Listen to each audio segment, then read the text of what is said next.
Welcome back, guys. Our first preseason game is complete, and that means our first news episode is here. Before we get started, remember to like, comment, subscribe, and turn on the notifications down below. But let's not waste any time and get straight into talking about what happened last game out. Obviously, in the preseason, the results don't truly matter, but a 31-3 blowout win is nothing to ignore, and that was a result of so many guys stepping up. Let's start with a look on the offensive side of the ball as we let all four QBs get a shot in this past game. First off, we have Clayton Tune. Rookie quarterbacks always seem to struggle a bit, and we did see that with a really bad interception looking for a check down. But other than that, he looks pretty good overall.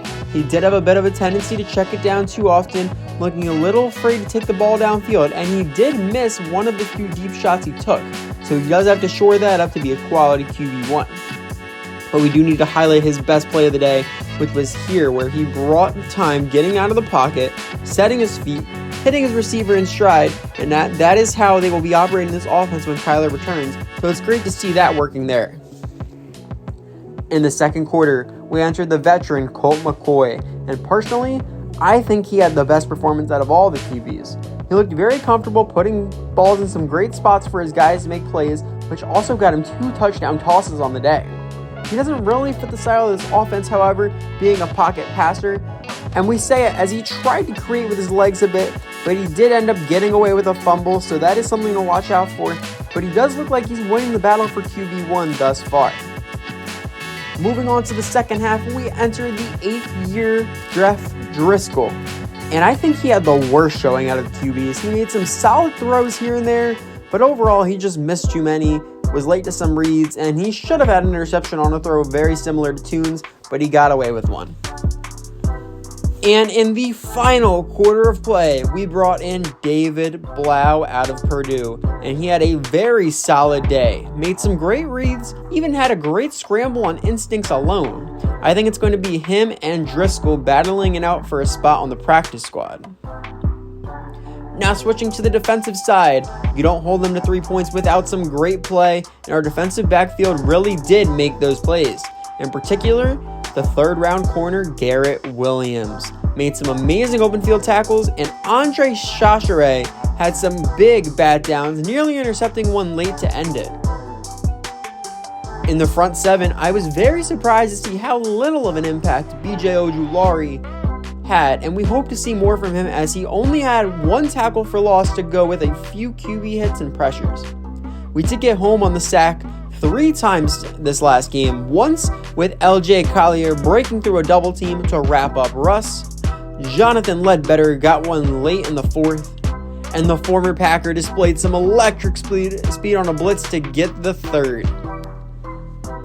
We decided to play a lot of different skill position players throughout the game, and certain players stood out much more than others. For the running backs, the best player of the day was Clement, who averaged 5.9 a carry, and he showed a little bit of everything. Power on display, running over a man, some speed on display, finding his way into open space, and some good elusiveness, making some big moves to get extra yardage. In the wide receiver department, by far the most impressive performance was from the rookie out of Stanford, Michael Wilson.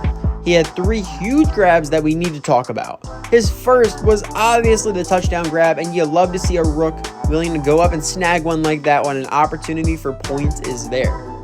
Then later, we saw him win on a simple underneath crosser, which he flashed some speed with after to turn the corner and give it a solid chance at punching in another. But his best grab was near the end of the 3rd, where he hauled in this rocket near the sideline, kept his feet in balance, and held on to pick up 31 yards on 1 play. A great start for that young man. And the other 3 touchdowns were a result of all 3 of our tight ends. The first comes from the veteran Zach Ertz, who had a point to prove as he got the catch and dove through a defender to get in for the score. And he has a lot more in the tank than his age might suggest. Then McBride capped off a very good receiving day by running a clean whip route, secures the ball, and falls into the end zone for the touchdown. And we even saw our 3rd stringer, Noah Togiyi, get in on the action as he beat the former Pro Bowler Justin Simmons off the line and got himself a very easy catch and just decided to match Ertz with his own touchdown leap. A very impressive day overall. I don't believe we're ready to make any moves just yet, as I think another game of film will be enough to certify some initial decisions. Following the game, we sat down with our veteran tackle, Kelvin Beachum, and we said we love our first round pick, Paris Johnson, who could be a great piece for years, but he is a bit raw as of this moment, and we asked Beachum if he was willing to help mentor him. He responded in the best way, saying that's exactly what he wanted, and he was excited to work with him ever since draft day. When he asked where their focus should be, we told him to focus on pass blocking, as we know all too well how important it is to keep the QB upright, as Kyler Murray still recovers from that torn ACL. He was all on board and asked if we wanted to focus on protecting power moves or finesse moves, and with the understanding of the fact he would probably be seeing more smaller guys on the outside, we opted to go with the latter. He said it sounded great and he can't wait to teach him some new things, and it took no time to see the improvement, already seeing a +3 upgrade in his finesse move pass blocking. But now, we look forward to our next task as we take on the Kansas City Chiefs. Now, while the second half will be truly unpredictable, as that's when all the backups come in, we can try and prepare for the star-studded starting lineup we will see in the first. And you can't talk Chiefs without Patrick Mahomes. He is coming off his second Super Bowl winning season, and he's looking to repeat to make it a 3. And he is as close to perfect as you get. Superior arm strength, improvising mobility, and insane accuracy. It will be tough to limit the Mahomes magic today. And that will be difficult, as he still has his favorite target, Travis Kelce, in tow, who is making his case for one of the greatest tight ends of all time. Coming off a 1,300-yard season with 12 touchdowns to add to it, he is a threat no matter if he's blocking, running a route downfield, or making it up as he goes. On the defensive side of the ball, with the biggest threat on the line, Chris Jones. He tied his career high with 15.5 sacks last year, and he's looking to continue to instill fear in every offense he comes up against. This dynasty will need to move to its next phase eventually, and that probably means handing the defense down to Nick Bolton. As he enters his third year, he had a massive 180 tackles a season ago, and he will continue to lock down the middle of the field for them for the foreseeable future. Now that we know the threats we face, let's talk about the game plan heading into this game. On defense, there isn't much you can do to combat this high-powered offense, but we're going to focus on defending the middle of the field against the pass. They do most of their damage with Kelce in that part of the field, and if we can limit that, we have our best chance in this game. On the offensive side, we're going to focus on throwing the ball straight to the middle of the field. Hopefully, we're able to expose the weakness that is their defensive backfield and avoid the danger of their front seven. Our coaching staff has set our goals for the week, and they are as follows. First and foremost, we want to win the turnover battle.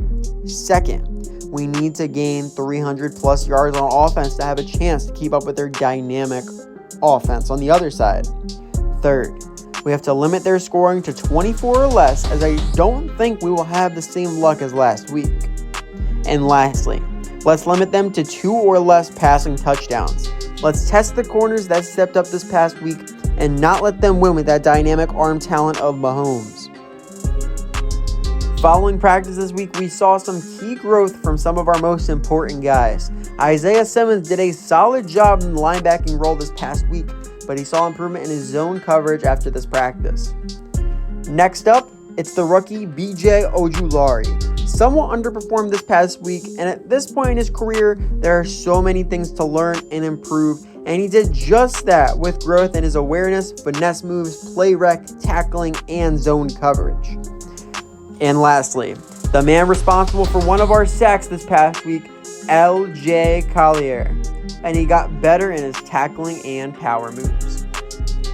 Unfortunately, we did not walk out of practice unscathed, as we had 2 injuries on the offensive line. Left tackle Jackson Barton will be out of action with an ACL sprain, and our 4th round pick, guard John Gaines, is out with a broken finger. But a positive for both of them is that we should see them back for our final preseason game. And with that, We have covered everything we need to, and now we are all set and ready to go for our preseason Week 2 matchup in which we welcome the Kansas City Chiefs to our home building. I hope you all enjoyed. If you did, remember to like, comment, subscribe, turn on those notifications down below, and I will catch you all next time when we take on the Chiefs.